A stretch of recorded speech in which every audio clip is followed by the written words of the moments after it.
UP विधानसभा उपचुनाव की तारीखों में बहुत बड़ा बदलाव किया गया है। पहले जहां 13 नवंबर को यूपी की 9 विधानसभा सीटों पर उपचुनाव होने थे, तो वहीं अब चुनाव आयोग ने तारीखों में तब्दीली कर 20 नवंबर को मतदान का दिन तय किया है। लेकिन अब सवाल ये उठता है कि आखिर उपचुनाव की तारीखों में फेरबदल क्यों किया गया है? आखिर पिछले कुछ समय से चुनाव आयोग को हर चुनाव में ऐसी तब्दीलियां क्यों करनी पड़ रही हैं? क्योंकि हाल ही में हमने देखा भी था कि हरियाणा इलेक्शंस हो, चाहे इससे पहले राजस्थान चुनाव हो या फिर पंजाब चुनाव हो, हर बार चुनाव आयोग ने तारीखों में तब्दीली की। और अब सवाल ये भी उठते हैं कि आखिर मतदान की तारीखें आगे बढ़ने से यूपी में सबसे ज्यादा नुकसान और फायदा किसको होगा? बता दें कि चुनाव आयोग की ओर से तारीखों में बदलाव का कारण त्योहारों को बताया गया है। दरअसल उत्तर प्रदेश में कार्तिक पूर्णिमा स्नान को काफी महत्वपूर्ण माना जाता है। 15 नवंबर को कार्तिक पूर्णिमा स्नान होना है। इसी समय गुरु नानक जयंती भी है। ऐसे में कई पार्टियां जैसे बीजेपी, बीएसपी, कांग्रेस और आरएलडी ने चुनाव आयोग से तारीखों में तब्दीली को लेकर सिफारिश की थी। राजनीतिक दलों का कहना था कि इन त्योहारों में भारी संख्या में लोग गंगा स्नान करने जाते हैं। ऐसे में भारी संख्या में वोटर्स मतदान में शामिल नहीं हो पाते, जिसके बाद अब चुनाव आयोग ने इन सिफारिशों को ध्यान में रखते हुए तारीखों में बदलाव कर दिया है। मगर अब इस पूरे मसले को लेकर राजनीति भी शुरू हो गई है। समाजवादी पार्टी के मुखिया अखिलेश यादव के साथ साथ सपा सांसद डिंपल यादव ने पूरे मसले को लेकर बीजेपी को घेरना शुरू कर दिया है। सपा चीफ ने एक्स पर प्रतिक्रिया देते हुए लिखा है कि टालेंगे तो और भी बुरा हारेंगे। उन्होंने आगे लिखा कि पहले मिल्कीपुर का उपचुनाव टाला, अब बाकी सीटों के उपचुनाव की तारीख।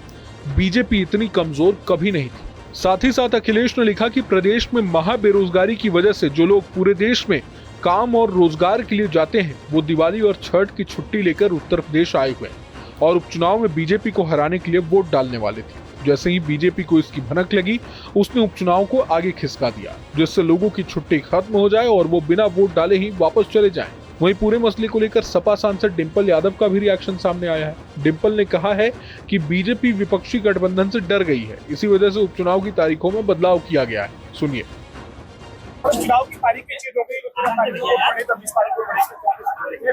मैं समझती जहाँ गठबंधन मजबूत हो रहा है और जहाँ समाजवादी पार्टी उत्तर प्रदेश में भी और कहीं ना कहीं महाराष्ट्र में भी अच्छे सीट निकालने की आज स्टेज में है, तो कहीं ना कहीं मैं समझती हूँ कि मतलब कि कैलकुलेशन के तहत आज ये जो डेट्स हैं ये बदली गई है। वही कुंभ में जो मुस्लिम लोग ठेले या दुकान लगाते थे, अब उनको लगाने से मना किया जा रहा है। धीरेन्द्र शास्त्री ने कहा है कि अब मुस्लिम लोग कुंभ में जो दुकानें लगाते थे मुस्लिम लोग ना लगाए। मैं समझती हूँ यह जो लोग हैं, जिस तरह की भाषा का प्रयोग करते हैं, जिस तरह की मानसिकता है, जिस तरह से समाज को बांटना चाहते हैं, तो मैं समझती हूँ जो गंगा जमुनी तहजीब है हमारे देश की, कहीं ना कहीं ये लोग इस सेकुलर फैब्रिक को कहीं ना कहीं तहस नहस करना चाहते हैं।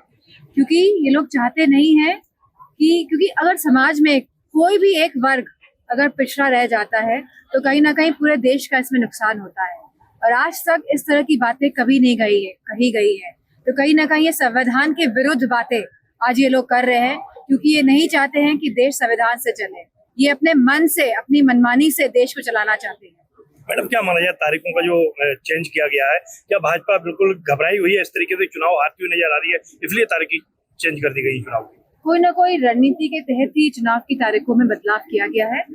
और जहाँ हम जान रहे थे कि उत्तर प्रदेश में पहले हो जाएंगे विधानसभा चुनाव और फिर उत्तर प्रदेश के नेतागण महाराष्ट्र में जाके चुनाव प्रचार करते, तो मैं समझती हूँ इसमें कहीं ना कहीं इस बात को ध्यान में रखते हुए चुनाव का जो ये दिन, जो तारीखें बदली गई हैं, इसमें इसका हाथ हो सकता है। अब यहाँ खास बात यह है कि एक तरफ जहाँ सपा बीजेपी पर हमला बोल रही है, तो दूसरी तरफ कांग्रेस को लेकर यहाँ कुछ भी नहीं बोल रही।